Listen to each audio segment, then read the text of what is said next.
Boa noite a todas, todes e todos. Logo, eu já peço uma desculpa pelo fundo, porque imprevistos acontecem. Infelizmente, estou sem luz no meu ambiente. Espero que todos consigam me ver e me ouvir de forma satisfatória. Sejam todos bem-vindos ao nosso primeiro encontro do curso de extensão Meio Ambiente e Divulgação Científica.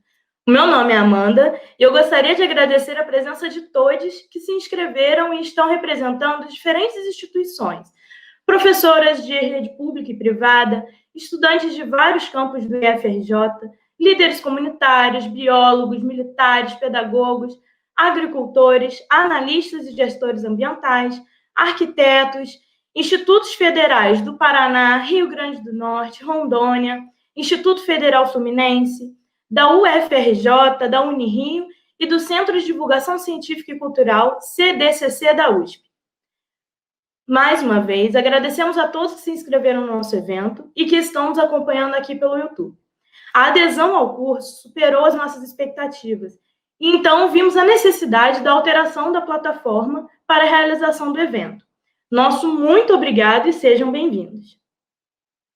Este é um evento elaborado em cada detalhe para levar até vocês debates relevantes e atuais, que têm influenciado constantemente o nosso cotidiano e a forma como a ciência tem se comunicado com a população, principalmente quando consideramos o momento em que o negacionismo científico e as fake news, infelizmente, têm ocupado parte das informações que realmente chegam até nós. Dessa forma, abrimos aqui esse espaço para compartilhamento de conhecimento e debates de assuntos relevantes e que muitas vezes identificamos no nosso cotidiano. E é com imenso prazer que, neste momento, daremos início à cerimônia de abertura do nosso curso de extensão, realizado pelo Laboratório Espaço Ecológico Educativo, ECOE, do IFRJ Campus Pinheiral. Assim, passo a palavra à coordenadora de extensão do IFRJ Campus Pinheiral, professora Lívia Puelo de Barros Gil. Boa noite, professora Lívia. Boa noite. Boa noite a todos e a todas. É um prazer estar com vocês no primeiro encontro do curso de extensão Meio Ambiente e Divulgação Científica. Desejo que esses encontros, mesmo que sejam pela tela do computador ou celular, possam ser encontros de atualização de conhecimentos, aprendizado e troca de experiências. Este curso foi planejado com muito carinho e dedicação por uma equipe de docentes que domina os conteúdos que serão abordados. Apesar dos tempos difíceis que vivemos hoje, este curso já superou as nossas expectativas com o número de inscritos. A internet nos dá essa possibilidade, amplia a nossa oferta de cursos e eventos, e a divulgação nas mídias sociais e outros canais de comunicação tem aumentado de maneira significativa a abrangência das atividades realizadas pelo IFRJ Pinheiral. Aproveitem essa oportunidade e um excelente curso para todos nós. Obrigada, coordenadora.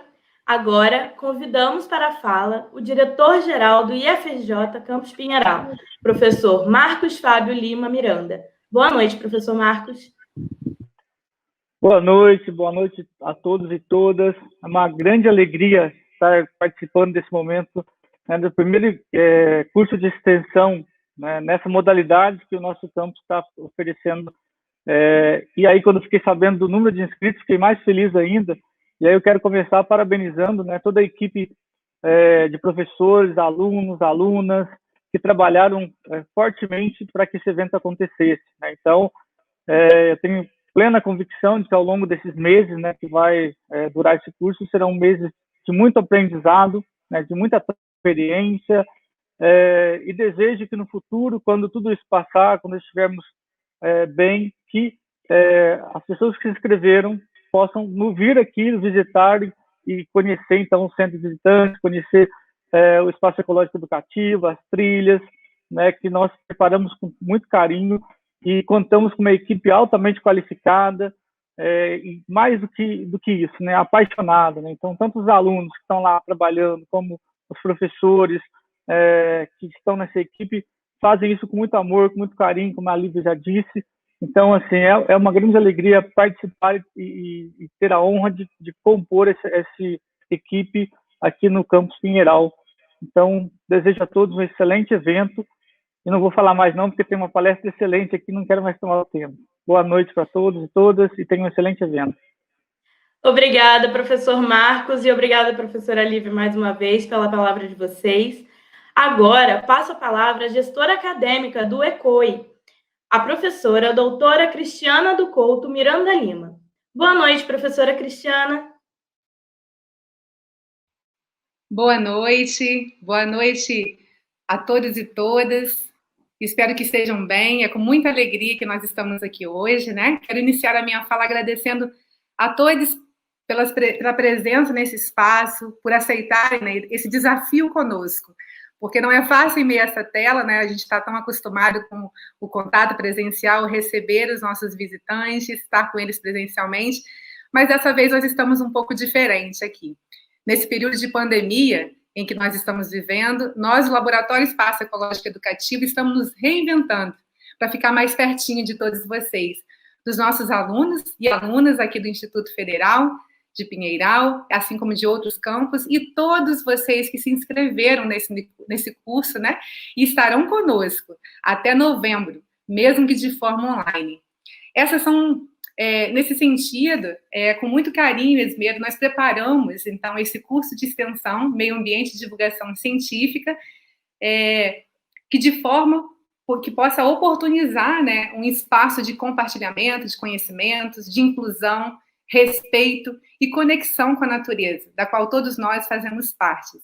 Né? Essas são missões que fazem parte desse laboratório Espaço Ecológico Educativo, do Instituto Federal do Rio de Janeiro, Campus Pinheiral, do qual carinhosamente chamamos da sigla ECOI, que vocês vão ouvir falar bastante aí ao longo do nosso curso. Né? Esse é um laboratório que atua no ensino, pesquisa e extensão. As linhas da pesquisa que envolvem esse laboratório envolvem as temáticas que são restauração dos serviços ecossistêmicos e conflitos socioambientais, divulgação científica, educação ambiental e inclusão social, e etnoconhecimentos e sustentabilidade. Né?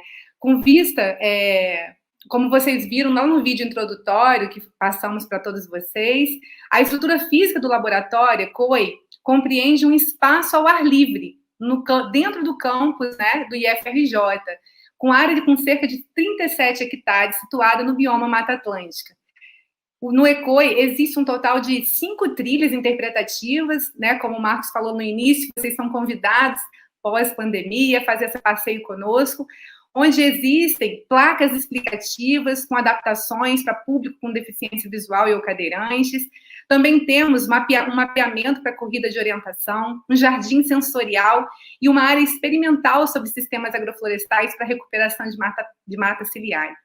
Esse laboratório também tem um centro de visitantes, né, onde também funciona um museu de ciências naturais e Pia Amarelo, onde existem diversas coleções biológicas, geológicas e outros atrativos, como apresentado também no vídeo, que já estamos morrendo de saudade de estar em contato com a galerinha.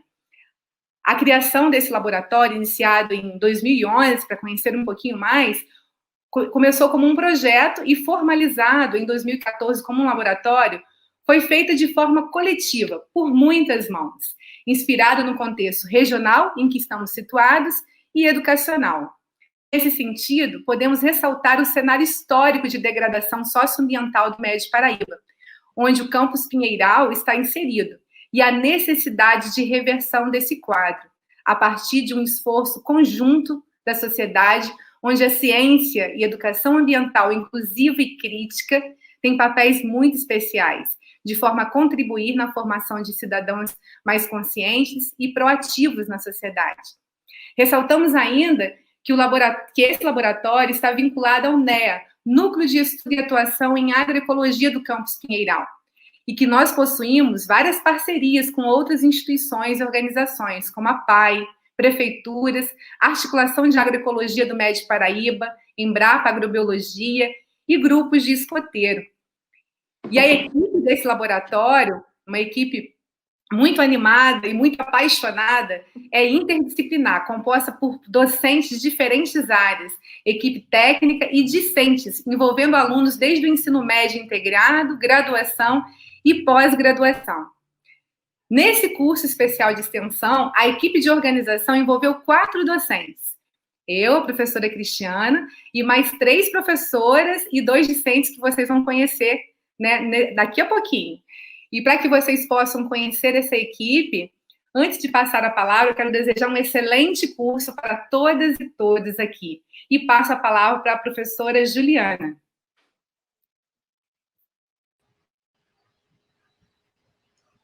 Olá, pessoal, boa noite. Meu nome é Juliana, eu sou professora do FRJ, faço parte da equipe do ECOI. A gente planejou esse curso com muito carinho para vocês, eu espero que vocês se sintam acolhidos e que a gente possa fazer desse momento, né, nessas noites de segunda-feira, momentos de troca de experiências, de informação, para que a gente possa popularizar o conhecimento científico e, de fato, promover uma transformação social. Muito obrigada pela presença de cada um de vocês. Eu passo a fala agora para a professora Carla.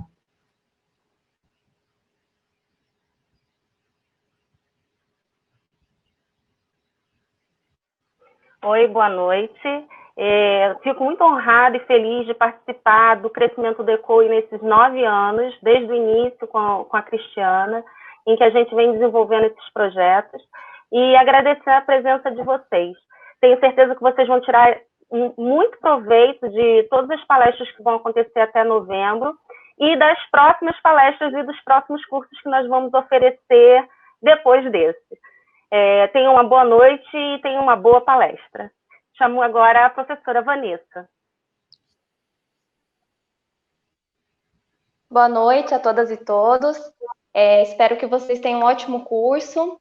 Também estou aqui fazendo parte da equipe ECOI e espero que esse seja um espaço, no nosso curso de extensão, seja um espaço para uma troca de conhecimentos científicos e que vocês possam aproveitar ao máximo.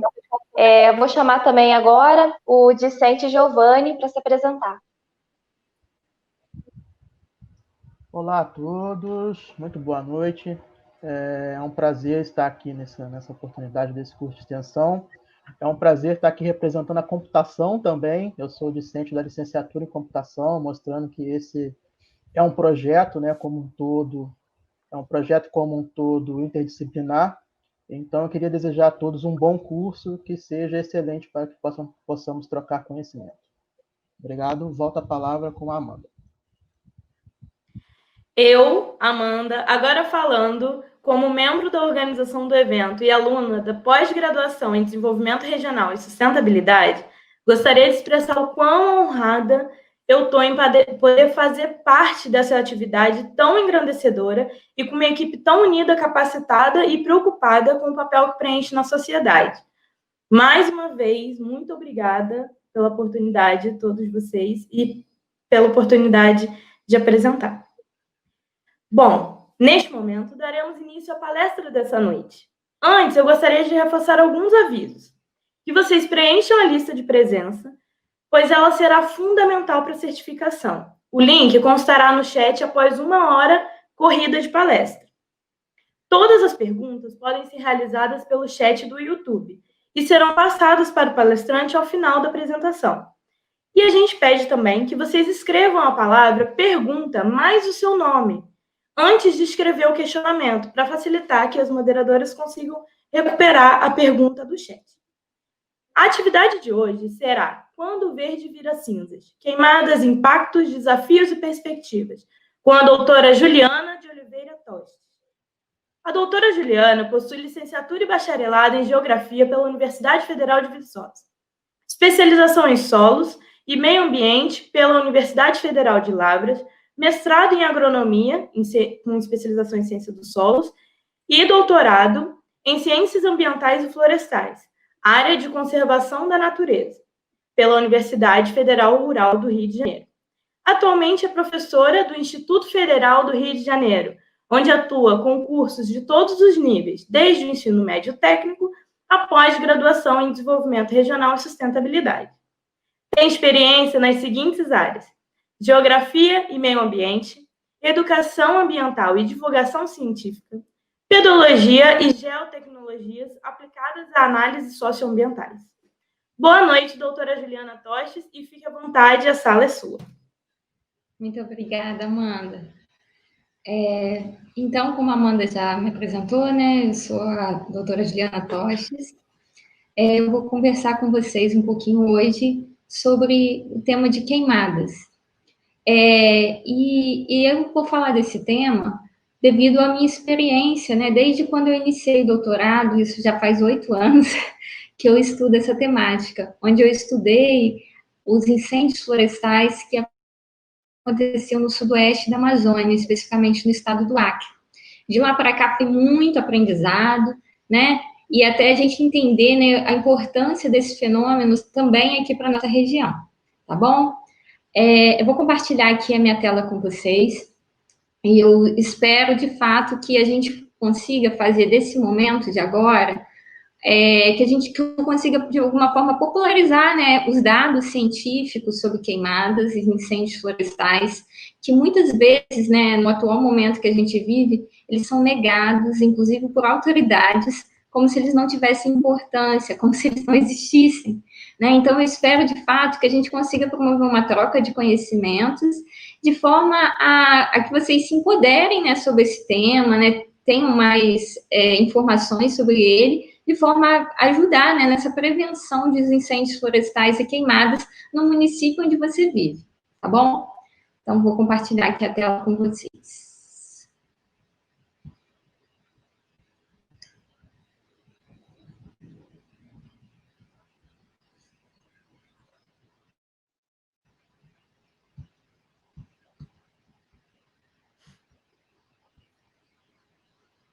Vocês estão vendo? Tá tudo certinho? Posso começar, pessoal? Tudo bem? Então, a palestra, né, foi intitulada Quando o Verde Vira Cinzas, Queimadas, Impactos, Desafios e Perspectivas. Bom, e para falar de queimada, eu queria dizer que a queimada que a gente vai tratar aqui não é aquela queimada que é uma brincadeira de criança, né? Aquela queimada onde a gente se diverte, onde um time ganha e outro time perde. Não. Aqui a gente vai falar de uma queimada que, infelizmente, aqui todos perdem, né? Quando ocorre, né, a transformação do uso do solo, né, de áreas florestais, né, para áreas desmatadas, todos perdem, né? Isso ocorre, é óbvio que as queimadas, elas não ocorrem apenas no Brasil, né? Vocês devem acompanhar aí nos noticiários que tem várias regiões do globo que estão sofrendo com elas, né? Desde a Sibéria, na Califórnia, enfim, diversos locais do globo sofrem com as queimadas. Mas no Brasil, em particular, ela vai tomar uma grande proporção porque nós abrigamos, né, a maior floresta tropical do planeta, que é a Amazônia. E nós já devastamos uma outra grande floresta tropical, né, que era a Mata Atlântica. Então, aqui, essas queimadas vão ganhar um impacto significativo, que podem alterar o clima, né, de todo o planeta. Por isso, a importância, então, de discutir esse tema. Vocês vão ver que ao longo desse curso, a gente vai sair, então, de uma temática que é mais global, que não interfere, que interfere na vida de todos, a nível do planeta, até a gente chegar na escala do microscópio. Né? Na última atividade, vocês vão, inclusive, fazer uma prática de microscópio. Então, a gente vai tentar fazer esse diálogo, saindo de questões macro, passando por questões regionais, até chegar em questões micro, tá bom? Então, como que a gente vai discutir essa temática hoje? Eu preparei um roteiro que eu espero que ao final, né, da minha fala, vocês consigam, a gente consiga responder as seguintes perguntas. A primeira, né, o que são queimadas? Como que a gente pode mensurá-las? Por que elas acontecem? A culpa é de quem? Quem provoca essas queimadas, né? Quais os impactos que elas causam? E o que a gente pode fazer para evitá-las? Bom, então, a primeira pergunta que eu faço, né, e que a Mafalda aqui está pensando é, Será que queimada é a mesma coisa que incêndio? Pensa aí na sua cabeça. Será que é a mesma coisa? Será que é igual? Será que são coisas diferentes? São sinônimos? A diferença entre queimada e incêndio está no domínio do fogo. Enquanto a queimada, ela é uma prática agropecuária utilizada para fins de manejo, é o fogo controlado e que pode ser realizado no nosso país desde que haja autorização do órgão ambiental. No caso do estado do Rio de Janeiro, é o INEA, né? Em outros estados, enfim, são outros órgãos. E o que seria o incêndio? O incêndio é quando o fogo sai do controle.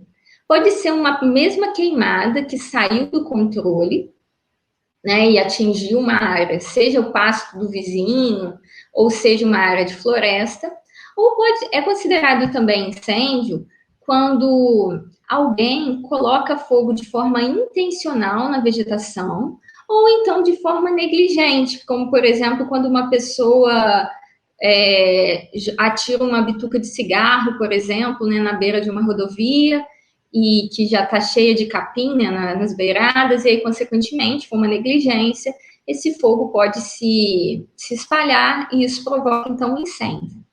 Eu quero ressaltar bastante que o incêndio raramente ocorre de forma natural no bioma amazônico e no bioma da Mata Atlântica.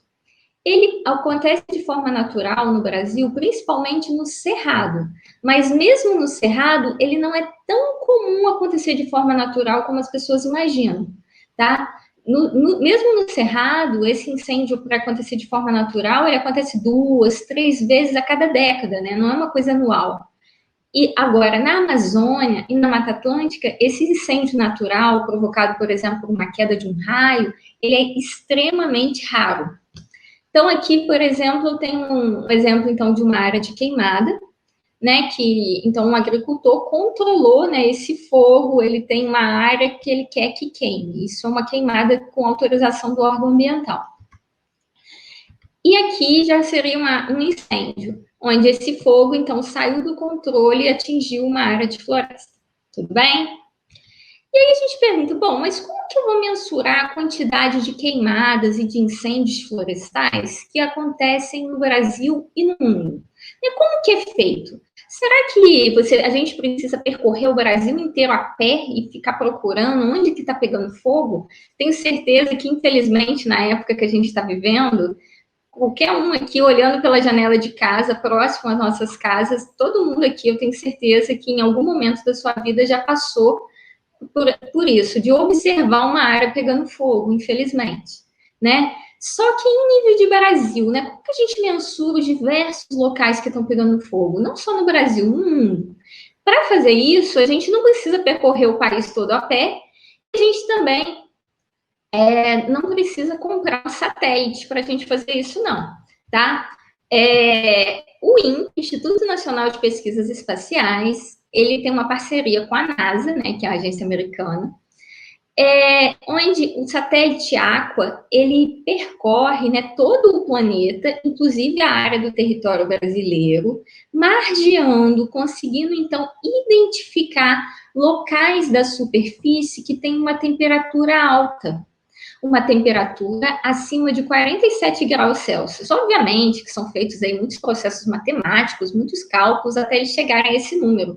Mas, enfim, o importante é que vocês entendam que algumas áreas da superfície, então, podem ser mapeadas em termos de temperatura. E esses locais onde a temperatura é mapeada é chamado de foco de calor. Então, é um pixel, um pontinho numa imagem que a temperatura fica quente. Tá? Isso é um foco de calor. Então, o foco de calor pode ser uma queimada ou um incêndio, a gente não vai saber. A gente só vai saber se a gente tivesse informação se o fogo foi controlado ou não. Mas a gente pode saber que é uma área que está queimando, tá? Isso é um foco de calor. Aí vocês vão falar, mas como que o satélite identifica isso? Vou fazer uma analogia com os animais para ficar mais fácil da gente entender. Nós, seres humanos, né, dentro do espectro eletromagnético, nós só enxergamos essa pequena faixa aqui, que é o visível. Aqui foi ampliado, né? Mas o espectro eletromagnético, ele tem diversos comprimentos de onda. E nós, seres humanos, enxergamos uma pequena faixa, né, que corresponde àquelas cores do arco-íris. Mas os satélites e alguns animais conseguem enxergar outros comprimentos de onda. Um animal que mais consegue enxergar isso, que está próximo à nossa realidade, são as cobras, né? Os animais peçonhentos, as cobras peçonhentas, elas precisam caçar à noite. Para elas poderem caçar, está tudo escuro, elas têm um grande mecanismo tecnológico aqui, evolutivo, que são suas focetas loreais, onde elas conseguem captar a temperatura dos corpos, né, das suas presas, dos ratos. E aí, então, a cobra consegue caçar um ratinho mesmo no período noturno, fazendo o quê? Captando a temperatura do corpo do ratinho. De forma análoga, os satélites, óbvio que eles não têm focetas loreais, eles têm sensores, né, que no caso é o sensor MODIS, eles conseguem captar a temperatura da superfície e aí então identificar a quantidade de locais que estão pegando fogo. Obviamente que nesse processo existem alguns locais que têm falsas detecções, como por exemplo uma área industrial. Por exemplo, aqui próximo a Pinheiral, a gente tem uma área industrial que é Volta Redonda. A área próxima a Volta Redonda, ao Alto Forno aí da CSN, é uma área que pode dar uma falsa detecção. Por quê? Porque a temperatura é bastante alta. Mas isso é uma limitação do método. Isso não vai impedir com que a gente possa utilizar esse método, que até o momento é a metodologia mais eficiente para a gente detectar as áreas que estão pegando fogo. E, gente, qualquer pessoa pode ter acesso a esses dados. Eu, você, até o presidente da República e o ministro do Meio Ambiente, se eles tiverem interesse, eles podem acessar. São dados gratuitos do Instituto Nacional de Pesquisas Espaciais, uma organização, né, uma instituição científica brasileira com grande renome internacional, respeitada internacionalmente. Tá bom? Bom, qualquer queimada pode ser identificada? Não. Tá? Apenas queimadas ou incêndios que tenham frentes de fogo de 30 metros aí de comprimento por 1 metro de largura, né? Então, se for uma área que estiver pegando fogo no quintal da casa do vizinho, que é só onde ele colocou fogo no lixo, mas que não atingiu essa proporção, isso não vai ser identificado. Também pode acontecer de alguma área não ser identificada quando, por exemplo, o horário que o fogo aconteceu é diferente do horário de passagem do satélite, né? Então, o satélite passa aqui na nossa região no início da tarde. Então, se esse fogo ele pegar no final da tarde, essa queimada ou esse incêndio, ele não vai ser identificado. Apesar disso, ainda é a melhor forma da gente mensurar essas queimadas e incêndios florestais, tá bom? Vocês têm noção aí de aproximadamente quantos focos de calor, ou seja, locais que provavelmente estão queimando no Brasil? Aqui são dados gritantes, chocantes, alarmantes, dá vontade de chorar quando eu vejo esse dado. Em apenas 40 dias aqui, de 1º de agosto a 13 de setembro desse ano, esses são todos os locais no Brasil onde foi identificado um foco de calor. Esses satélites, inclusive, eles também identificam focos de calor em outros países, tá, pessoal? Só que eu só mostrei aqui os do Brasil.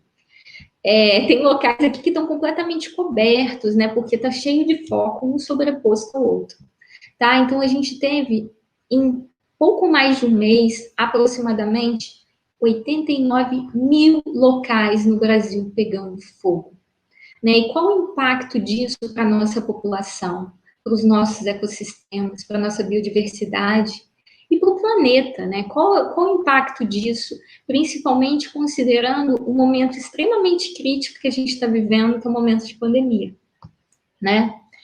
Bom, aqui é uma série histórica que mostra a quantidade de focos de calor no Brasil desde 1998, quando começaram as mensurações.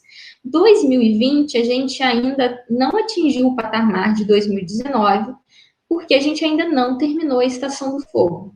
Além disso, em 2020, aconteceu um problema com esse satélite, que ficou fora do ar durante 15 dias.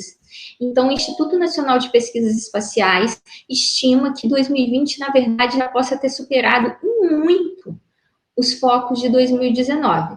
Mas, como o satélite ficou fora do ar, isso não é possível provar, né? E a ciência só trabalha com aquilo que consegue comprovar. Então, a gente estima que em 2020, até agora, os números de focos de calor não superaram os números de 2019. Aqui são os focos por bioma. E olha que assustador. A Amazônia é o bioma que mais queima. Depois a gente tem o Cerrado e o Pantanal, que está tanto aí agora nos noticiários também, que também tem queimado muito, né, no ano de 2020, mas ainda numa proporção muito menor do que a Amazônia, até porque também tem uma área, né, territorial menor. E a Mata Atlântica está aqui em quarto lugar, né? E aí quando alguém olha, nossa, mas a Mata Atlântica está em quarto lugar, né? Que bom.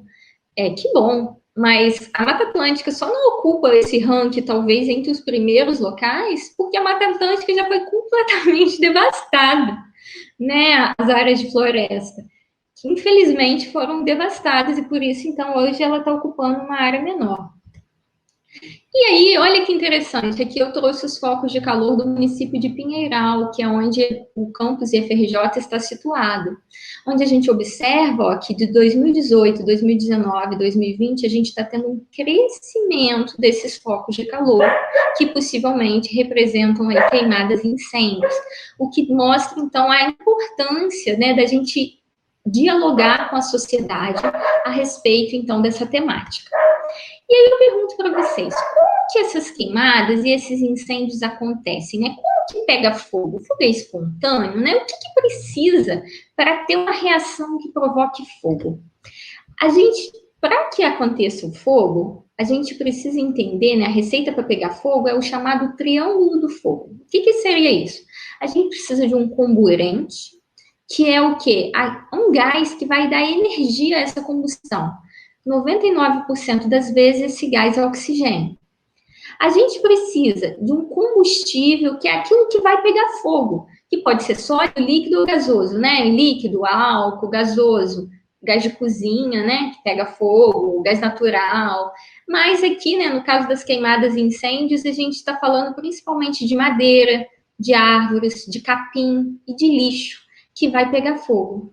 Mas isso tudo só vai acontecer se a gente tiver uma fonte de ignição, ou seja, alguém for lá e acender esse fogo, né? Precisa ter uma faísca. Essa faísca pode ser natural, quando acontece, por exemplo, a presença de um raio, mas aí 99% das vezes essa faísca não é natural, é o ser humano, né? Que infelizmente acende o fósforo e coloca fogo na vegetação.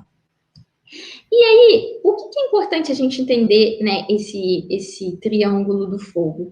Porque quando a gente maneja uma desses três lados do triângulo, a gente vai conseguir, então, apagar o fogo. Então, a gente pode jogar terra ou água e acabar com o oxigênio e aí apagar o fogo. A gente pode jogar umidade nesse combustível e aí impedir com que esse material pegue fogo também. Ou a gente pode jogar água nessa fonte de calor e então impedir, né, que essa faísca se prolifere. Especificamente em relação a esse combustível, é interessante notar que em períodos mais secos, olha aqui, por exemplo, vou mostrar aqui para vocês. Aqui a gente tem dois tipos de material combustível. Essa é uma paisagem típica aqui do domínio de mares de morro, né, da Mata Atlântica, onde nós estamos situados, onde a gente tem uma área de pastagem e um fragmento florestal. Onde vocês imaginam que vai pegar fogo com mais facilidade, né? Possivelmente é aquele local que é mais seco. A pastagem, ela é muito mais seca e é muito mais fina, né, do que esse fragmento florestal, né? Então, dentro desse fragmento, e por mais frágil que ele seja, ele está pequenininho, não é uma grande floresta, ainda assim, dentro desse fragmento, há uma conservação de umidade. Consequentemente, o fogo vai pegar muito mais rápido nesse capim do que nesse fragmento florestal. É fácil a gente entender isso se você pensar na sua casa, quando a gente vai fazer um churrasco, né? Pensa no carvão. Quando o carvão tá cheio de umidade, a gente consegue acender a churrasqueira facilmente? Infelizmente, a gente não consegue. A mesma coisa acontece com a vegetação. Quanto mais a vegetação estiver mais seca, é mais difícil. Perdão, quanto mais úmida a vegetação estiver, é mais difícil ela pegar fogo. e quanto mais seca ela estiver, é mais fácil pegar fogo. Né? Então, aqui eu tenho um exemplo, então, de uma área, né, que eu tenho combustível, que é o capim, que está pegando fogo aqui, né? Na verdade, ele não está pegando fogo, alguém foi lá e colocou fogo, e aí o fogo se espalhou, né? E esse é um material extremamente inflamável, porque está muito seco, ele é muito fino, e é um fogo aí difícil de controlar. Então, como eu já disse para vocês, para a gente eliminar, né, o fogo, a gente precisa controlar um desses 3 elementos, ou combustível, ou calor, ou oxigênio. Ainda em relação ao controle do combustível, é muito comum nessa época do ano, é uma prática bastante eficiente para controlar as queimadas e incêndios, é a construção de aceiros. O que é isso? Os agricultores, nas unidades de conservação também é feito, e até em algumas prefeituras, e no espaço ecológico educativo, né, o EPOI também foi feito. O que é realizado? Há um desbaste da vegetação, né, uma retirada da vegetação, normalmente esse capim, próximo a áreas que teriam risco, né, de alguém colocar fogo. Isso faz com que, imagina essa área aqui, isso aqui são 2 propriedades rurais, né? Imagina que esse vizinho do lado de cá, né, do lado direito, colocou fogo, né, no seu pasto, de forma controlada, até com autorização do órgão ambiental. Vamos imaginar que ele não seja um criminoso.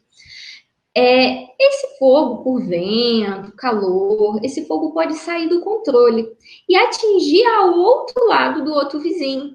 Então, por isso, esse vizinho do lado esquerdo, muito sabiamente, o que ele fez?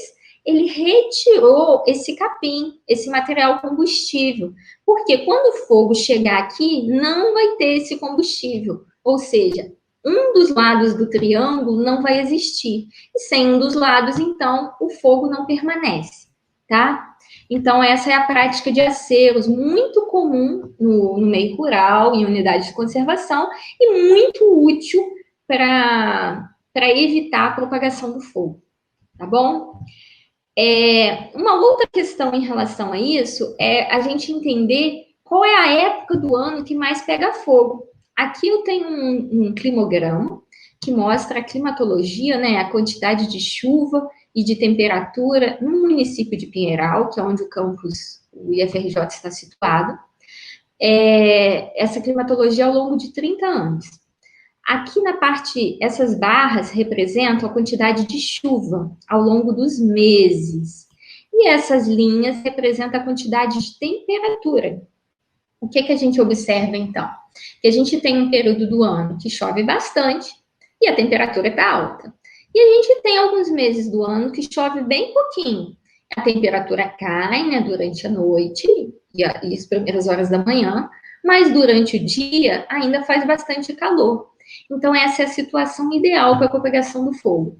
Muito calor durante o dia, pouca chuva e se tiver vento, aí é o momento perfeito, tá?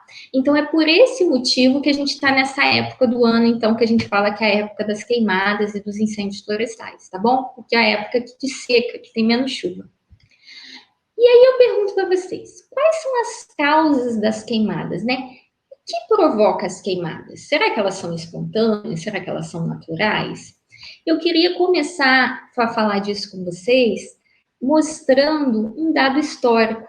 Eu não consegui a foto, né, desse jesuíta que disse essa frase, mas eu consegui a capa do livro dele, onde ele disse isso. O livro chama Cultura e Opulência do Brasil, por suas drogas e minas, do jesuíta André Ottonil, de 1711. Ele deu um conselho que dizia o seguinte: feita a escolha da melhor terra para plantar cana, roça-se, queima-se e alimpa-se, tirando tudo aquilo que podia servir de embaraço, de estorvo, de coisa que atrapalha, de obstáculo. E o que seria esse obstáculo, esse estorvo para a plantação de cana? A Mata Atlântica, tá? Então, historicamente, os nossos biomas vêm sendo devastados pelas queimadas, porque a forma de ocupação do território nacional, ela esteve atrelada à retirada da vegetação. Então, para retirar a vegetação de forma rápida e prática, o que é feito? É colocado fogo. Né? É por esse motivo que a gente tem aqui na região da Mata Atlântica, né, e aqui no domínio de Mairos de Morro, imagens como essa. Quem é aqui da região pode observar, pode olhar pela janela da sua casa, ou quando você está passando de ônibus ou de carro, que a gente tem aí muitos morros com pequenos fragmentos florestais e muitas áreas de pastagem sem nada, ou às vezes com um outro boi alpinista, né, subindo uma grande declividade. São morros pelados, morros desnudos, que estão em constante processo de degradação, em muitas áreas, até com vossorocas, né? Por quê? Porque ao longo de 500 anos, a Mata Atlântica foi devastada dessa forma, né? Retirava-se a vegetação a ferro e fogo. Tem um livro, né, do Dean, que ele fala que ele conta toda a história de devastação da Mata Atlântica, que vocês a gente vai discutir melhor em um dos outros eventos que vai ser aí mediado pela professora Cristiana, né, que a gente vai estudar só a história socioambiental aqui do Médio Paraíba. Mas eu não podia falar de fogo sem tocar nessa questão histórica, né, sem pincelá-la. Por quê? Porque o fogo, ele não é um fim, ele é um meio. Então, o fogo ele é utilizado no processo de devastação. Ele serve às atividades econômicas. A natureza, há 500 anos no Brasil, é considerada como um estorvo, um embaraço, um obstáculo. E toda a biodiversidade, a riqueza, né, das nossas florestas, ela é ignorada em nome de se levar um suposto desenvolvimento e progresso. Né? E aí, por isso, então, que a gente tem essas áreas com alguns fragmentos florestais e pastagens completamente aí degradadas. Bom, isso foi a realidade da Mata Atlântica. Em 1500, a Mata Atlântica ocupava essa extensão territorial, né? E atualmente ela ocupa pequenas manchas. Restam da Mata Atlântica apenas 12% aí do seu território original, né? Porque onde estava a Mata Atlântica que está a maior parte da população, onde se desenvolveram diversos ciclos econômicos, né? De cana-de-açúcar, algodão, cafeicultura, ciclo do ouro, enfim. E para que a economia se desenvolvesse, era necessário, então, retirar essa vegetação. E o fogo foi um importante aliado nesse processo. Mas a gente, infelizmente, não aprendeu com a história, né? Restam apenas 12% da Mata Atlântica. Né? E ainda esse pouco que resta, né, que são dados do SOS Mata Atlântica de junho de 2020, que fala que o desmatamento na Mata Atlântica, nesse pouco que restou, ainda cresceu 30%. E muitas vezes o fogo é utilizado nesse processo. Aí eu pergunto para vocês, tem alguma semelhança assim, com o que está acontecendo com a Amazônia atualmente? Bom, se a gente observar aqui, né, os dados de foco de calor do INPE, a gente vai ver que a Amazônia é o bioma que tem, então, a maior quantidade aí de queimadas e incêndios florestais detectadas por satélites, né? Depois do Cerrado, o Pantanal e a Mata Atlântica. A Amazônia também é o bioma a gente ainda tem da Amazônia 80% do seu território, tá? 20% foi devastado, mas a gente ainda tem 80%. Só que se a gente chegar nesse ritmo aqui, o que demorou 500 anos para a Mata Atlântica chegar a 12%, eu não sei em quanto tempo que a Amazônia vai resistir. E por que isso acontece? Né? Que assim como a Mata Atlântica foi desmatada, a principal causa do fogo no Brasil é o desmatamento, infelizmente. E o desmatamento começa da seguinte forma. Primeiro, aqui nesse tempo 1, não sei se vocês conseguem observar aqui uma setinha do cursor aqui do computador. Aqui eu tenho uma clareira, que é quando um madeireiro, ilegalmente, entra em uma área de floresta, normalmente uma terra pública, uma unidade de conservação ou terra indígena, e ilegalmente retira a madeira de maior valor comercial, a madeira de lei, a madeira nobre, para ser exportada para a Europa e no mercado ilegal. E esse processo, né, de abertura de clareiras ao longo do tempo, eles vão retirando também as árvores de subbosque, até chegar a uma perda parcial do dossel, né, dessas árvores. E nesse processo, normalmente, esse madeireiro, de forma ilegal, ele coloca fogo para que haja perda total do dossel. E aí, então, esse é o processo. Então, a retirada da madeira mais importante, a madeira de lei. Depois a madeira de subbosque. Depois se coloca fogo até a gente chegar nesse final aqui, que é o corte raso, ou seja, não tem mais nada ali, né? Só tem um solo desnudo, um solo empobrecido, um solo exposto e com restos aí de vegetação. Bom, isso ainda é um obstáculo, né, para esse madeireiro ilegal. O que ele faz? Ele, então, né, ateia fogo e a gente chega nesse final aqui e depois, então, semeia-se pastagem exótica e coloca-se gado no meio da floresta amazônica. Isso não acontece só na Amazônia, isso acontece em áreas de cerrado também, e até em algumas áreas de caatinga, tá? Então, toda vez aqui que agora a gente for comer um churrasquinho, a gente vai pensar um pouquinho na origem, né, da carne que a gente come. Que, infelizmente, hoje, a pecuária realizada de forma ilegal, ela tem promovido o desmatamento da floresta.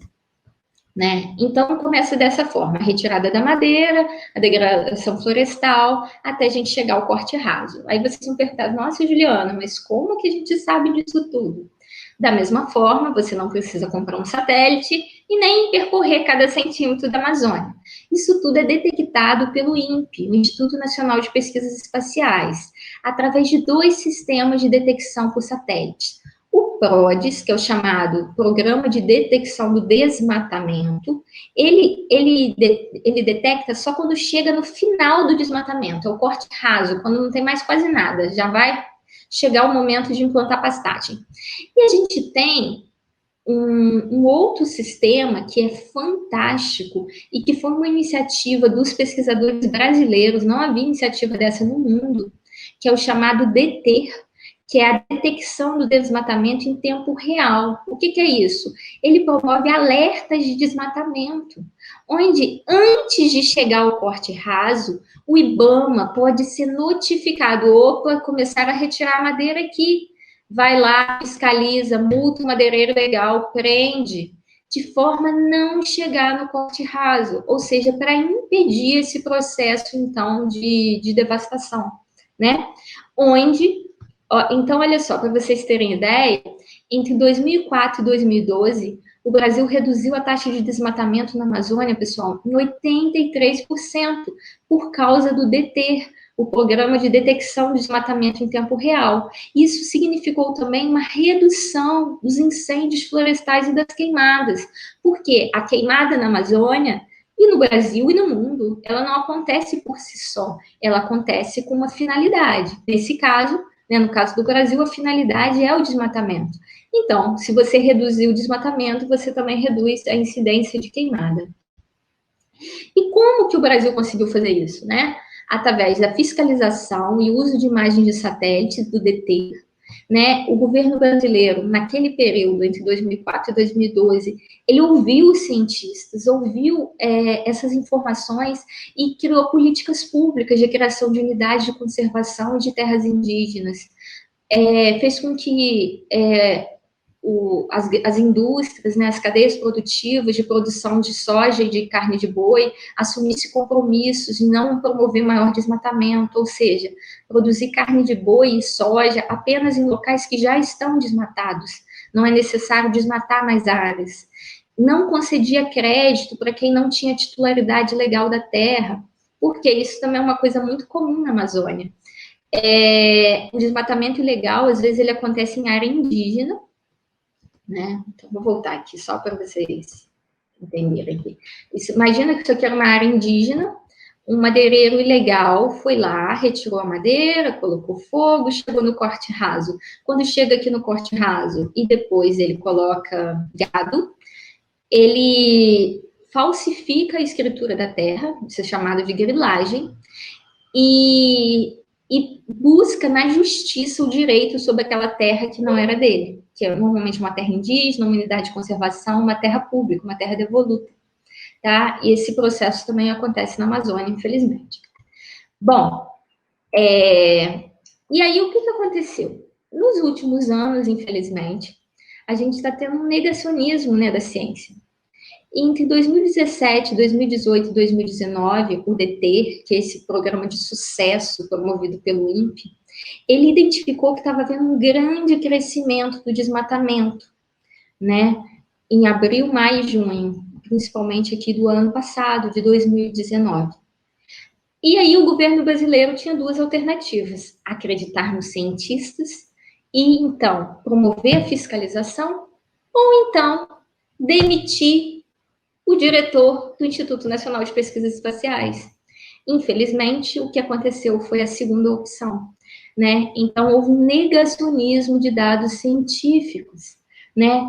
E esses dados, né, do INPE, eles foram comprovados. Foram comprovados de que forma, né? A gente observou que essas áreas que foram desmatadas, né, e que foram detectadas aí pelo Programa de Detecção de Desmatamento em Tempo Real, são áreas, então, que sofrem com maior insolação, né, recebem mais sol, recebe mais vento. Então, essa floresta aqui do lado, ela sofre com o que a gente chama de efeito de borda, né? Ela está muito perto de uma área desmatada. Então, essa floresta ela fica mais seca, com mais sol, com mais vento. E quando o madeireiro, de forma ilegal, colocar fogo nessa área que foi desmatada para colocar capim, pastagem, gado, esse fogo vai atingir as áreas de floresta. E é por esse motivo, então, que o ano de 2009 teve uma grande explosão aí de focos de calor na Amazônia e que teve alertas aí internacionais, inclusive, né? O Brasil literalmente ficou com o filme queimado internacionalmente, né? Porque esse fogo, então, das áreas desmatadas, então, atingiu as áreas de floresta, né? Mostrando, então, mais uma vez que a ciência estava correta. E aqui eu coloquei uma charge que mostra, então, né, que fumaça que é essa? É a Amazônia indo literalmente para o espaço, né? Com toda a sua biodiversidade, com toda a sua riqueza cultural, com todos os serviços ambientais que ela presta, ela vai para o espaço, né? Ela é queimada literalmente, a toda a vida se perde nessa fumaça. E no ano de 2019, isso foi tão sério que a fumaça oriunda das queimadas e dos incêndios florestais da Amazônia e também do Cerrado, ela pegou carona nas correntes de vento que naturalmente percorrem essa região, e essa queimada chegou, inclusive, aqui no sudeste do Brasil, né, onde à noite, na cidade de São Paulo, à noite, o dia virou noite, né, houve um escurecimento do céu da cidade de São Paulo, por um efeito combinado da chegada dessa fumaça oriunda, né, dessas queimadas, paralelamente com a chegada de uma frente fria. Quando isso acontece, a gente chama de efeito smog. Infelizmente, nem sempre acontece isso, né? Era interessante que sempre acontecesse o encontro dessa pluma de fumaça com a chegada de uma frente fria, porque dessa forma as nossas autoridades, que muitas vezes estão aqui no Sudeste e no Centro-Oeste do Brasil, teriam mais sensibilidade ao problema que atinge todos os dias as populações tradicionais que vivem aqui na floresta amazônica e no Cerrado brasileiro. Bom, e aí eu finalizo essa parte aqui falando do desmatamento como uma grande causa das queimadas e dos incêndios florestais a nível de Brasil, mostrando que, o PRODES, que é o Programa de Detecção do Desmatamento por Corte Raso, e o DETER, que é o Programa de Detecção do Desmatamento, né, ao longo do processo, que oferece, inclusive, alertas diários, e o Banco de Dados de Queimadas, de Focos de Calor no Brasil, também oferece dados diários. Eles têm qual função, né? Qual é a função da ciência? Mostrar dados para o governo, para que o governo possa promover políticas públicas para o controle do desmatamento. e também promover ações de fiscalização, ou seja, evitar com que o desmatamento chegue ao corte raso, né? Evitar com que a floresta toda seja perdida, né? E evitar, então, também que a floresta seja perdida, inclusive pelos focos de calor, né? Pelas queimadas e pelos incêndios florestais. Então, esse é o papel da ciência, mas infelizmente a gente vive num momento onde os dados científicos estão sendo... A gente vive num momento de negacionismo científico, onde essas informações científicas estão sendo negligenciadas, né? Estão sendo anuladas. E algumas pessoas, inclusive, falam que são fake news, né? Os dados do Instituto Nacional de Pesquisas Espaciais são falsas notícias, né? Então, a gente está vendo uma grande distorção aí do que é o papel da ciência, do que é o papel dos nossos governantes, infelizmente. E aí eu mostro essa charge, né, que agora as nossas florestas estão sendo queimadas e as informações que os cientistas produzem, né, a respeito dessas queimadas, o processo de desmatamento, e que estão nos livros e nos artigos científicos, também estão sendo queimadas. É como se elas não existissem. Infelizmente, momentos como esse aconteceram durante a Idade Média, ou durante a Segunda Guerra Mundial. Isso foi feito pelos nazistas, né? Eu espero que isso não continue acontecendo no Brasil. Bom, então, o que a gente tem nesse momento é o seguinte: a gente tem 2 grandes projetos de desenvolvimento, né? Para a Amazônia, para a Mata Atlântica, para o Cerrado, para o Pantanal, para a Caatinga. Um que entende a floresta como um obstáculo e outro que entende a floresta como um patrimônio. Esse que entende a floresta como um obstáculo, um estorvo, a mentalidade de 500 anos atrás, que estava lá naquele jesuíta, vê a floresta que ela é necessário ser derrubada a curto prazo. Para quê? Para se introduzir gado, soja, mineração, para promover a grilagem de terras, né, que é essa falsificação das escrituras da terra, para promover uma expansão das fronteiras agrícolas e promover o genocídio das populações tradicionais. Do outro lado, a gente tem um outro projeto de desenvolvimento que vê a floresta a longo prazo, pensando em todos os serviços ambientais que ela é capaz de produzir. Produção de água, controle climático, controle de erosão, toda a biodiversidade. Essa não é a fronteira agrícola, essa é a fronteira da ciência e tecnologia. A gente não pode permitir com que uma grande biodiversidade que a gente tem no território brasileiro seja extinta antes de ser estudada, como infelizmente aconteceu com a Mata Atlântica. Quantas espécies foram extintas antes de serem estudadas, antes de, inclusive, poder promover até soluções, né, como medicamentos, como fonte de energia, enfim. E esse projeto de desenvolvimento que vê a floresta como um patrimônio, ele também prioriza o respeito a populações tradicionais, a seus étnicos conhecimentos, os seus conhecimentos acumulados ao longo de gerações, né? E aí eu te pergunto, em que lado você está? Em que lado nós estamos? Né? A gente está vendo a floresta como um obstáculo que precisa ser retirado, ou a floresta como um patrimônio que precisa ser preservado, né? Eu espero, sinceramente, que os nossos governantes, em algum momento, tomem consciência de todos os serviços ambientais que as nossas florestas têm a nos oferecer e entendam a floresta como um patrimônio. Bom, até me emocionei aqui, confesso, porque essas questões são muito importantes e muito sérias. Mas aí, Juliana, você já está falando há um tempão, mas a questão do clima? O clima não é importante para as queimadas e para os incêndios florestais? É sim. Por que ele é importante? Por que o clima é importante? Porque o clima é capaz de secar, né, esse material combustível. Então, mais uma vez, aquela analogia, né, ao nosso churrasco. Se o carvão estiver seco, é fácil acender a churrasqueira. Se o carvão estiver úmido, não é, né? Então, a umidade, né, do clima, ela vai favorecer o combustível, que seria o capim, que seria a madeira, que seriam as árvores, se tornarem mais inflamáveis, ou seja, ter mais condições de queimar. E aí, aqui eu trouxe um dado propositalmente do município de Cuiabá, no Mato Grosso, né, que está aí nas portas do Pantanal, o Pantanal que tá tão sendo colocado aí na mídia, né, atualmente, por causa das suas queimadas. E a gente observa, ó, que o período que a gente está, ó, exatamente o período de seca. Agora, em setembro, já começa a ter um período de chuva. As chuvas vão começar, mas vão chegar mais para o final de setembro um pouquinho. Então, é por esse motivo, né, que esse é um dos motivos que contribui, então, para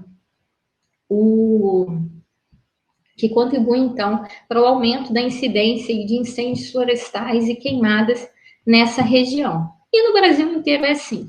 No período de seca, então, vai ter um maior número aí de incêndios florestais e de queimadas, né? E aí é interessante notar que, em termos de Brasil, o mês que mais queima, ó, o mês de máxima queima em nível de Brasil é o mês de setembro. E por que o mês de setembro, se é o mês de junho que menos chove? Porque como a estiagem começa lá no final de maio, início de junho, e vai até o final de setembro, a vegetação já está passando por 3, 4 meses de estiagem. Então, ela já chegou num grau de estresse muito grande. Nesse período aqui, inicial, apesar de não chover, dependendo do manejo que é feito, né, na região, o solo ainda tem um pouco de água, porque o solo funciona como uma esponja. Então, essa vegetação ainda não está tão inflamável assim. No entanto, quando vai chegando lá para setembro, essas reservas de água no solo vão diminuindo consideravelmente, dependendo do tipo de manejo que é feito na região. E aí, consequentemente, não chovendo, essa vegetação entra num estresse tão grande, ela vai se tornar cada vez mais inflamável. E aí, então, a gente estoura aí, né, o número de incêndios florestais. E aí, então, por isso a gente tem reportagens como essa, né, queimadas no Pantanal, aumento 240%, 10% do bioma é afetado. Ou no Acre, onde houve aumento aí de 160% dos focos de queimadas urbanas só no mês de julho. Ou aqui, o nosso espaço ecológico educativo. Vocês vão ser apresentados a ele aí em outras palestras, né, e mesas redondas. Aqui é o espaço ecológico educativo, né, que pertence ao Campus Pinheiral. Né, vocês vão observar que aqui a gente tem esse grande laboratório ao ar livre, né, com as nossas trilhas ecológicas. A gente tem algumas áreas aqui que são floresta, né, fragmentos florestais, mas a gente também tem algumas áreas de capim, né? E essas áreas de pastagem são as áreas aqui em amarelinho, são os locais onde comumente pega fogo.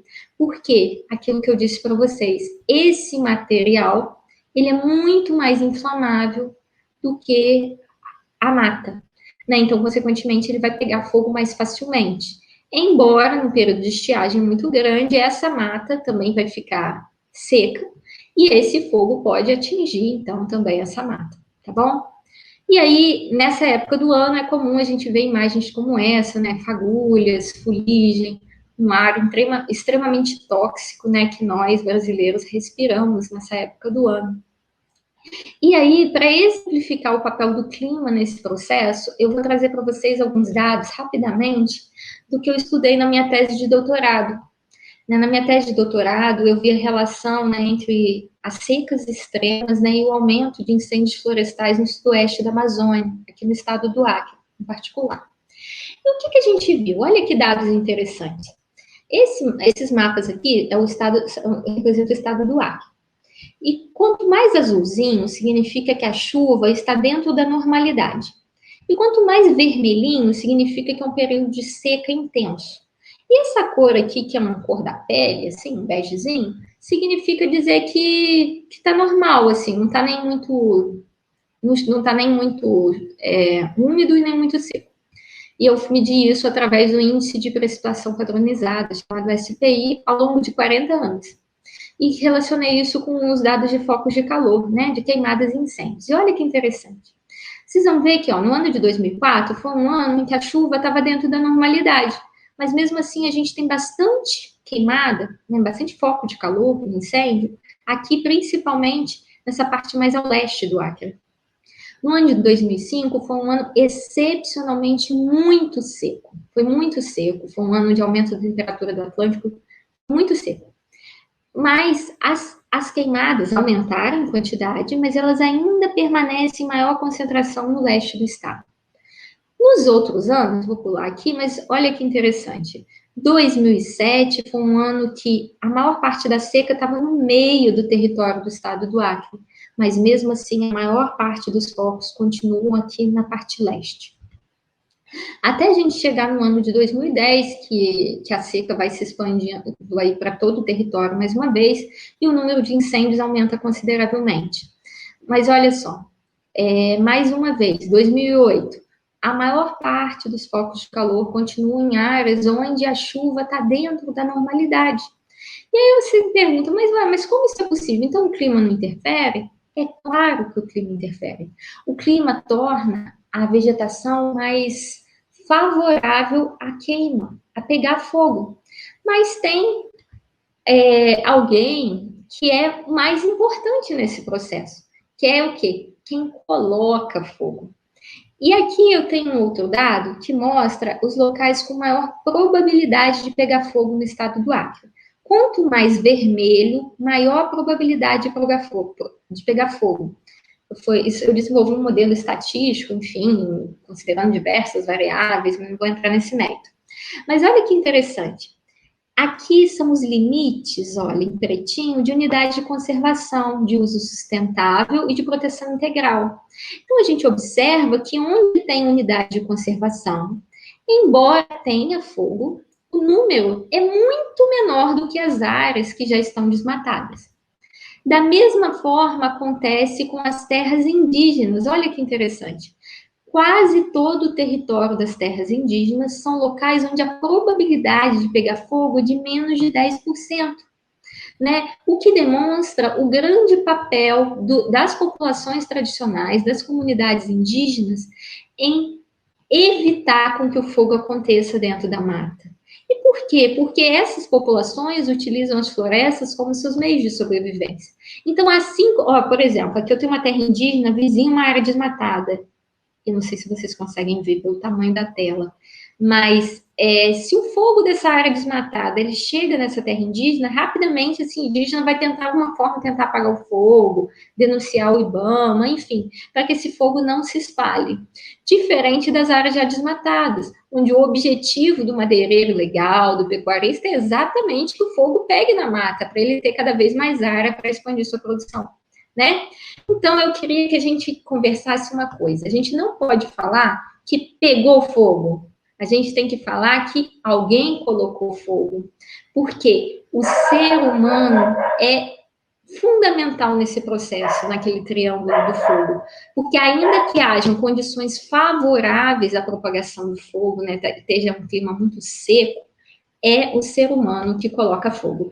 E por que eu posso afirmar isso com toda certeza, né? Aqui eu tenho um estudo científico de pesquisadores alemães que comprovaram, né, através de um modelo climático no mundo inteiro, que a Amazônia, o fogo natural, Amazônia e Mata Atlântica, tá, pessoal? Acontece, em média, pela queda de um raio, em média, a cada 500 anos. Isso mesmo. Então, é como se o fogo natural tivesse acontecido quando Cabral, né, chegou aqui com as caravelas, e acontecesse agora, recentemente. Né? Então, o fogo natural, ele não acontece com frequência no bioma da Amazônia e da Mata Atlântica. Ele é mais comum no Cerrado, sim. No Cerrado e até na Caatinga ele acontece com mais frequência, tá? Mas na Mata Atlântica e na Amazônia não, tá bom? Bom, então eu queria mostrar para vocês essa charge aqui, que mostra, então, aqui o nosso papel, né? Nós, seres humanos, que somos a fonte de ignição, somos nós que ateamos fogo, né? Então, para concluir essa questão, ou seja, né, o clima contribui para a intensificação do número de queimadas, mas não para a sua distribuição espacial. O uso do solo é mais importante, ou seja, o desmatamento é o mais importante nesse processo, porque o fogo é um aliado a esse processo de desmatamento. E as terras indígenas e as unidades de conservação, então, são barreiras para esse fogo. Então, seria muito interessante que o nosso país adotasse como política de Estado a demarcação de terras indígenas, ao invés de persegui-los. Bom, e aí, quais são os impactos dessas queimadas, né, para a nossa biodiversidade? A gente pode falar que os impactos são muito grandes para a saúde humana, causam risco de acidentes nas estradas, promovem danos à flora, morte de animais, alterações no ciclo hidrológico, empobrecimento de solos e promove até o aquecimento global, né? Então, olha, quando a gente vê imagens como essa, isso aqui é no Cerrado, né? Olha a quantidade de fumaça, né? Essa fumaça é cheia de gases tóxicos que promovem muitos problemas para a nossa saúde. Obviamente que eu não vou detalhá-los, porque eu não sou especialista nisso, eu não sou médica, eu não estudei os impactos das queimadas na saúde, mas a gente vai ter uma mesa exatamente sobre isso na semana que vem. Não percam, vai ser muito interessante, tá bom? Além disso, essa fumaça, ela, ao ocupar as pistas, né, ela aumenta muito o risco de acidentes. Isso é muito comum aqui na nossa região, no Médio Paraíba do Sul, porque as prefeituras, em rodovias, estradas e ruas, enfim, as prefeituras, às vezes, roçam esse capim que está do lado da rua. Mas, muitas vezes, as prefeituras não têm condição de retirar esse capim, e o capim fica lá, roçado, mas é ali. E aí, uma infeliz alma vai lá e fala assim, vou retirar esse capim. E aí a pessoa acha a forma mais fácil de retirar, colocar fogo. E aí o fogo adentra, né, por toda a pastagem e chega também à área de floresta. E pode provocar muitos acidentes, né? Enfim, pode atingir a rede elétrica e tal. Outra questão, e que também promove muita sensibilidade, né, é a destruição de habitats e a morte de animais. Infelizmente, aqui um tamanduá mirim aqui, quase todo queimado aí pelo fogo. Aqui um exemplar, né, de um tatu que foi encontrado no Campus Pinheiral, né? Se eu não estou enganada, foi dentro do ECOI, inclusive após um incêndio, foi resgatado aí o corpinho dele pelo Almir, um técnico nosso. E, infelizmente, eu espero que a morte dele não tenha sido em vão. E hoje ele está aqui, ele é um dos exemplares aí do nosso museu de Ciências Naturais Ipê Amarelo, né, para que as pessoas olhem para ele e vejam, né, o grande problema das queimadas. Enfim, aqui no Pantanal, a morte de jacarés e tal. Então, as queimadas trazem muitas mudanças ao meio ambiente, né? Além de promover a morte, né, desses animais ou ferimentos, elas alteram todos os habitats desses animais, né? Promovendo também uma reação que vai causar vários impactos ao longo dos anos em termos de cadeia alimentar, né? Porque o território desses animais é alterado, né? Então, pode faltar alimento para eles no futuro também, infelizmente. E uma outra questão ainda em relação às queimadas e incêndios florestais é o grande impacto que elas causam no clima, né? Para vocês terem ideia, só a Amazônia armazena aproximadamente 100 bilhões de toneladas de carbono. Esses 100 bilhões de toneladas de carbono corresponderia a mais ou menos 10 anos da queima de todos os combustíveis fósseis de todo o planeta. Todo ano, a Amazônia remove da atmosfera cerca de 600 milhões de toneladas por ano de carbono. Então, as florestas, e não só a Amazônia, tá, pessoal? A Mata Atlântica, os fragmentos que tem aí perto da sua casa, são grandes sumidouros de carbono. Por quê? Não vou entrar em detalhe, mas durante o processo de fotossíntese, a floresta retira o carbono da atmosfera e esse carbono fica preso, né, na sua biomassa vegetal. E é por isso que a árvore, então, vai crescer, seus galhos, suas folhas, suas raízes. E esse carbono só vai ir de volta para a atmosfera quando essa árvore morrer, né? Então, quando essa árvore, num ciclo natural, essa árvore ia morrer um belo dia, se decompor e tal. Mas nós, seres humanos, né, a gente acelera esse ciclo e a gente coloca fogo, né, nas florestas. E aí, consequentemente, todo esse carbono, ele vai para a atmosfera, juntamente aí com outros gases poluentes, né? Então, a maior quantidade de carbono na atmosfera, então, promove um aumento do aquecimento global. aqui são dados, né, de um trabalho publicado, né, no ano de 2018, né, de um cientista, mostrando que, sim, a temperatura do planeta do ano de 1900 até 2020, antes de 2020, né, que o trabalho é de 2018, está subindo bastante. Ainda que algumas pessoas digam o contrário, né? Isso é consenso entre os climatologistas. E aí a gente tem um ciclo que é terrível. O fogo, ele libera para a atmosfera esse carbono. E esse carbono promove, então, um aumento da temperatura do planeta. Esse aumento da temperatura do planeta, ele promove uma alteração nos ciclos naturais do clima, de secas e de cheias, né, de estiagem, de períodos mais úmidos. Então, eventos climáticos severos começam a ser mais frequentes. Para vocês terem ideia, na Amazônia, secas extremas aconteciam em média a cada 25 anos. Secas severas. Extremas mesmo a cada 50, 100 anos, por fatores naturais, tá, pessoal? Devido à temperatura do Atlântico, do Pacífico e tal. Só que o aumento da temperatura do planeta também está aquecendo os oceanos. E esse aquecimento dos oceanos está fazendo com que esses eventos climáticos extremos se tornem mais frequentes. Então, se a gente tem secas extremas mais frequentes, você tem ideia, na Amazônia está tendo uma seca extrema a cada 5 anos, né? O que vai acontecer?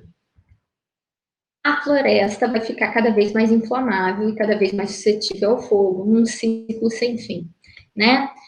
O Carlos Nobre, que é um pesquisador do INPE, ele estima que se o desmatamento chegar a um limiar de 25% e 40%, a Amazônia vai deixar de ser uma floresta tropical, vai se tornar uma savana, né? Por quê? Porque esses eventos extremos estão se tornando cada vez mais frequentes. Só para constar, nós já estamos na Amazônia com uma taxa de desmatamento aí de 20%. Então, 5% aí a mais, a gente pode começar um processo de savanização, que não é imediato, mas que pode acontecer, e isso vai alterar o clima do Brasil e de todo o planeta, né? E aqui esse dado foi publicado aqui nesse artigo científico. Um outro grande impacto das florestas é em relação à produção de água. E, gente, eu estou vendo aqui que meu tempo está estourando, eu falo demais, eu sou professora, vou dar uma adiantada aqui, de forma breve, tá? As florestas tropicais, elas são grandes produtoras de água, né? A Amazônia, em particular, acontece o que a gente chama de rios voadores, né? O que é isso? A água do oceano, né, ela é soprada pelos ventos alísios e chega até a região da Amazônia e chove. E essa água entra no solo. Só que depois essas florestas bombeiam essa água, né? E essa água vai para a atmosfera na forma de nuvem. E os ventos, então, sopram essa nuvem de chuva para outras regiões do Brasil, são chamados rios voadores, né? Isso acontece porque a gente tem a Cordilheira dos Andes, então esses ventos são desviados aqui para o sudeste e sul do Brasil, centro-oeste. Se não fosse esse fenômeno, possivelmente, né, a nossa região aqui, a gente seria um deserto. Né, para vocês terem ideia, aqui nessa latitude aqui próximo de 30 graus sul, estão os grandes desertos do mundo, e no 30 graus norte também. Obviamente que esse não é o único fator que promove, né, a existência de desertos, que está relacionada à circulação atmosférica global, às correntes oceânicas, mas enfim. Então, em termos de latitude, era para a nossa região ser um deserto, como é o deserto do Atacama no Chile. Mas a floresta amazônica, então, ela promove esse importante papel de produção de água, né, na nossa região. Também a Mata Atlântica, também esses fragmentos florestais que tem próximo, né, às nossas residências, eles também, então, as florestas, elas bombeiam, né, a água que está no solo, então, consequentemente, elas são responsáveis pela produção de água, né, num processo chamado de evapotranspiração. Para vocês terem ideia, na Amazônia, uma árvore grande bombeia cerca de 500 litros de água por dia. São milhões, bilhões de árvores.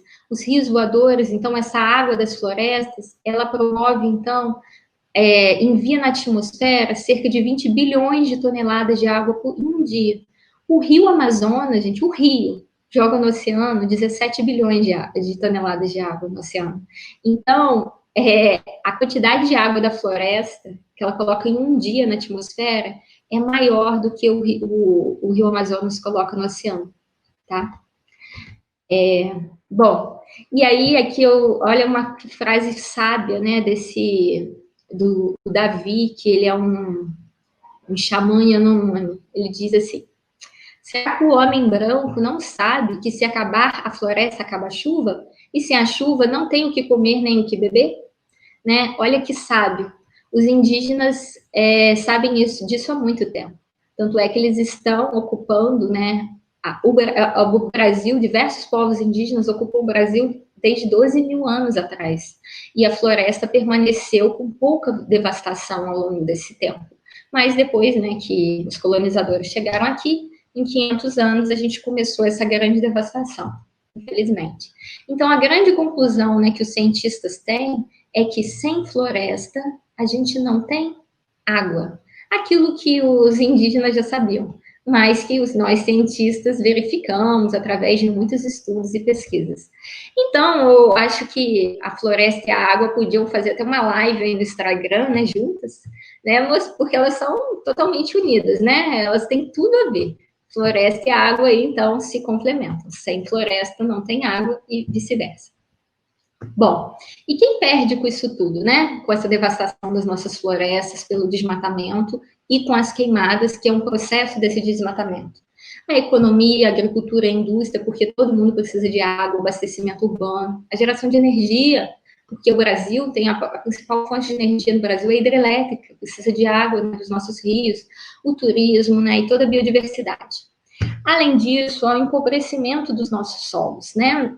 Quando uma área é queimada, esse solo ele fica endurecido, né? Porque o solo exposto, ele recebe as gotas da chuva, ele vai ficando compactado, né? Os seus torrõezinhos vão se desfazendo, vão entupindo os poros do solo, esse solo fica endurecido. Com o solo endurecido, né, a partir de uma vegetação queimada, há uma menor infiltração de água. Se tem menos água, menos infiltração, e o solo é uma grande esponja, vai ter uma menor disponibilidade de água para as plantas no período da seca. E aí, consequentemente, nos períodos mais secos, as plantas não vão ter de onde tirar essa água, e aí a gente vai ter mais incêndio, mais queimadas, né? Um outro impacto no solo, que é bastante importante, é que quando alguém queima, né, a vegetação, ele libera, né, nas cinzas diversos nutrientes. E aí está um dos grandes motivos que fazem muitas vezes os pequenos agricultores a queimarem os seus terrenos, né? Porque eles pensam assim, poxa, eu não tenho dinheiro, eu preciso limpar o terreno rápido, e eu não tenho dinheiro para comprar adubo. Se eu queimar essa vegetação, né, todos os nutrientes, né, que estão nessa vegetação vão virar cinza, e depois vão ficar disponível para a minha plantação. E é isso que os agricultores pensam, né? Só que realmente isso acontece nos 3 primeiros anos.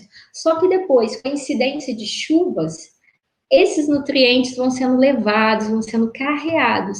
E depois de 3 anos, 2, 3 anos, esse solo vai ficando cada vez mais pauperizado, cada vez mais improdutivo.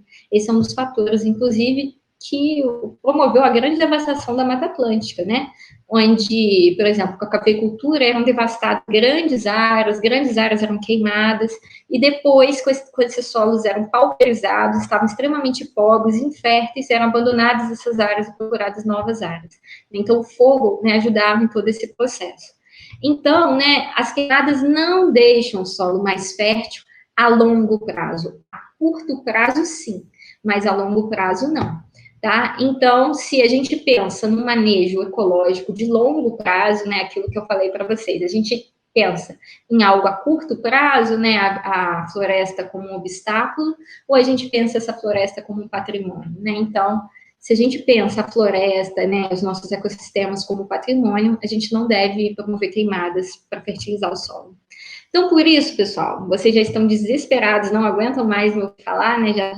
O desespero de vocês, eu já estou falando há quase 1 hora, mas eu já estou terminando, viu? Vamos dar um basta nisso tudo, né? E para a gente dar um basta, a gente precisa controlar, então, um desses lados aqui do triângulo do fogo. E o lado que é mais econômico para a gente controlar é essa fonte de calor. Por quê? Somos nós, seres humanos, que provocamos. Então, é muito mais barato do que combater o fogo, é fazer o quê? É prevenir com que ele aconteça. Então, espaços como esse que a gente está tendo, né, de debate, de discussão, são fundamentais, né? A gente precisa prevenir. E aí eu queria terminar aqui a minha fala, né? Está quase terminando, mais 5 minutos. Eu falei de coisas tão tristes, tão ruins, eu queria trazer uma mensagem de esperança. Queria compartilhar com vocês uma experiência que a gente desenvolveu no Espaço Ecológico Educativo, em parceria com a Prefeitura de Pinheiral, né? Um projeto que aí os docentes, né, os professores das escolas do município abraçaram. A gente promoveu um concurso de redação e desenho chamado Queimadas, não deixa a vida desaparecer na fumaça, onde foi feito um diálogo, né, com os professores em relação a esse tema, e aí depois eles estimularam seus alunos a desenvolverem desenhos e redações sobre essa temática, numa forma, assim, de popularizar, né, esse conhecimento científico, para que esses alunos, eles pudessem multiplicar esse conhecimento com seus pais e materializar isso, né, na forma de um desenho ou de uma redação. E aqui são algumas das experiências que alunos de... Aqui está a menção rosa, está o nome desses alunos que fizeram esses desenhos, e a gente observa que eles aprenderam direitinho, né, que é o homem que coloca fogo, né, e o que acontece, né, depois que como era uma área antes da atuação desse fogo e como que ficou depois, né, enfim. E aqui redações também, né, então essa foi uma iniciativa bastante significativa que a gente fez aqui pelo ECOI e que a gente pretende continuar fazendo por um bom tempo, né? Então, aí é uma palavrinha de esperança, né? E o que mais que a gente pode esperar, né? O que mais que a gente pode fazer para evitar esse fogo? Não desmatar, né? Isso é o mais importante, construir aceros. E a ciência tem um papel importante nesse sentido de promover o alerta, né, em relação aos problemas climáticos. Além disso, né, evitar jogar bitucas de cigarro acesa, né, na margem de rodovias, não queimar o lixo, não limpar terrenos com fogo. Um outro fato aqui bem interessante a gente precisa recolher o lixo, principalmente caco de vidro, né, da margem de rodovias, de estradas, de ruas. Por quê? Esse vidro, quando o sol bate num dia muito quente, a luz solar incidindo aqui pode atuar como uma lente. E aí pode acontecer uma fagulha e esse capim aqui pegar fogo. Então é muito importante recolher esse lixo. E também, né, para aquelas pessoas, né, que dependendo da religião, né, dessas pessoas que praticam oferendas, né, que façam essas oferendas de forma responsável, para que essas velas aí não queimem, né, toda a vegetação. Bom, pessoal, acho que eu falei demais, né, eu queria agradecer muito a oportunidade, dizer que eu estou muito feliz de compartilhar esse conhecimento com vocês e dizer que eu tenho esperança que momentos como esse se multipliquem e que a gente consiga mudar essa história de devastação, né, do nosso país, por meio da ciência e do conhecimento. Muito obrigada.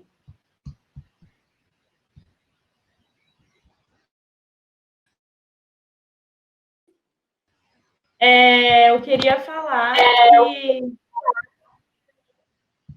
a sua palestra foi um sucesso. Eu acho que meu áudio estava desligado, perdão. Boa noite. E eu queria dizer que a sua palestra foi um sucesso. Todo mundo ficou emocionado junto com você nas questões do chat. Foi, assim, surpreendentemente impactante. Surpreendente para as pessoas, né? Eu tinha certeza que seria maravilhoso. Mas eu sou chorona. Eu choro por tudo. Muito obrigada pela sua palavra, pelas suas palavras. Foi uma palestra muito relevante. Eu recebi notícias aqui de enquanto você falava, no Jornal Nacional mostravam imagens de queimadas acontecendo pelo país. É um assunto extremamente, infelizmente, extremamente atual, entende? E, enfim, a gente vive no nosso cotidiano, nos comentários, muitas pessoas mostrando o dia a dia que tem visto, o caso da cicuta, enfim, chegando já no espaço dos coletores. Bom, foi uma ótima palestra, parabéns por compartilhar com a gente todo esse conhecimento que você tem de anos de prática. Muito obrigada. Muito obrigada, Amanda. Agora vamos... Pode falar. Não, eu queria mesmo agradecer pela oportunidade aí de trocar conhecimentos, né, com tanta gente, né, de tantos lugares, e dizer que eu também que eu acho que aqui é um espaço de aprendizado, né, e que eu também tenho muito a aprender com vocês, com as experiências de vocês, das regiões, né, onde vocês estão, tá bom? Obrigada. Vamos fazer algumas perguntas. Só vou esclarecer uma pergunta que foi sobre os slides, se iam receber os slides. Essa palestra ficará aqui salva por 24 horas, vocês podem rever depois. Se não conseguiu fazer as anotações agora, podem fazer depois.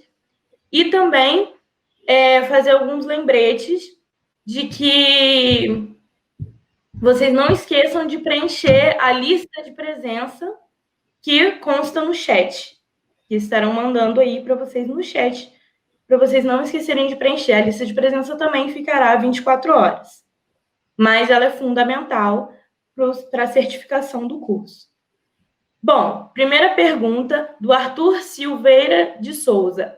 Eu vou fazer 2 perguntas de uma vez, para a gente tentar um pouquinho. Essas usinas citadas podem alterar o ecossistema local devido à alta temperatura? A exemplo, as usinas nucleares de Angra, que ao usar a água do mar aquece. Você vai fazer 2 perguntas por vez, Amanda? Não. Pode fazer mais uma. Uhum. Renata Martins Dias. É possível fogo espontâneo no cerrado devido a uma umidade muito baixa? Como seria esse fogo natural? Acho que ela fez essa pergunta antes. Não, mas beleza, posso falar. Sobre as usinas, é importante destacar, né, que qualquer atividade industrial vai gerar impacto. Gera impacto positivo também, tá, pessoal? Eu em nenhum momento aqui sou contra o desenvolvimento econômico, não, pelo contrário. Eu só penso que existem formas de desenvolvimento mais adequadas, pautadas aí na sustentabilidade.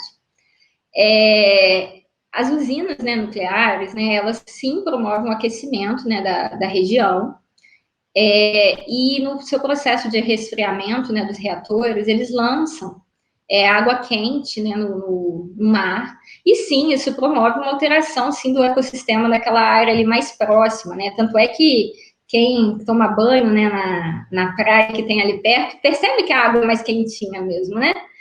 E essa área da usina de Angra, por exemplo, quando ela pode ser identificada como um foco de calor nesse sistema de satélite. E é um foco que a gente fala que é um foco escuro, ou seja, ele não representa uma queimada, ele é uma área quente, mas não representa uma queimada, assim como acontece com a CSN também, tá bom? E sim, então esse aquecimento promove uma grande alteração dos ecossistemas. Eu não vou saber te dizer em que nível, porque eu não sou especialista nisso, tá? Mas só que promove sim. Sobre esse fogo espontâneo, o fogo espontâneo ele ocorre principalmente por meio de raio, queda de raio. E ele vai acontecer normalmente na estação chuvosa. Quando a gente tem uma estação chuvosa com chuva abaixo do normal, sabe quando dá aquele janeiro que chuva muito? Janeiro mais cedo? E que de vez em quando ameaça aquele raio, mas não chove? Já aconteceu de vocês observarem isso? É aquele raio que caiu e não choveu, é esse que em geral promove mais incêndios no cerrado. Pode acontecer também uma vegetação muito seca, uma cor muito clara, muita reflexão, o sol batendo, também pode acontecer uma faísca natural. Mas, assim, isso também acontece no cerrado, tá? Mas, repito, mesmo fogo natural no cerrado, ele não é tão frequente como as pessoas imaginam, né? Mas do cerrado o fogo é importante porque esse bioma, inclusive, ele evolutivamente ele se adaptou a isso, né? Assim como acontece com as savanas na África, tá bom? Eu espero que eu tenha conseguido responder. Com certeza. As próximas, da Fabrícia do Nascimento Silva de Oliveira. A roça de toco é aconselhada em que período do ano? E a outra, Carla Lima. Os dados desse DT são os que a grande mídia tem utilizado para apresentar em suas reportagens? Roça de quê? Desculpa, eu não escutei direito. Roça de toco. Roça de toco. Então, eu nunca ouvi esse termo, gente. Me desculpa a minha ignorância, roça de toco. Por acaso você está querendo dizer que é a chamada agricultura de coivara, que é o corte queima, é isso? Pode ser. Eu não tenho certeza, me desculpa, tá? A minha ignorância. Vocês veem que a gente não sabe tudo, né? A agricultura de corte queima, que era muito praticada pelos indígenas, chamada agricultura de coivara, ela era feita ao final, no início da estação seca, né? Porque os indígenas eles tinham um grande respeito, né, à floresta, né? Isso na Mata Atlântica, tá, pessoal? E aí o que acontece? Isso também acontece na Amazônia.